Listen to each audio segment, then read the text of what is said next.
行一啲室內運動遊戲，吸引咗唔少人參與呢一門生意。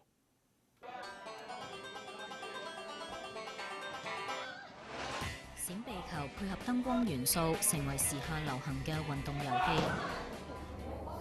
Kenneth 同新怡嘅公司舊年初成立，業務係安排呢類集體室內遊戲。除咗散客之外，客人仲包括教育團體、社區組織同埋公司團體訓練等等。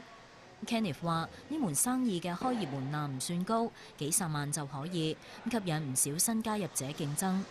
而且各種遊戲通常興一陣就唔興，要生意維持落去並唔容易。我哋一定要不斷開發新嘅，因為香港人好中意新鮮感，再加上因為競爭模式嘅問題，好短時間內就湧現一啲好多唔同嘅對手。若果設有自己嘅遊戲場，租金負擔往往佔支出大約40%，而平日嘅使用率偏低，都係做呢門生意要解決嘅問題。禮拜1至4係的確係難搞啲嘅，咁可能因為提供多咗一個叫 party space 俾佢哋啦，係好多啲類似小朋友嘅生日派對啊嗰啲都多咗好多。以2個鐘嚟計啦，普通嘅話就會係4000蚊。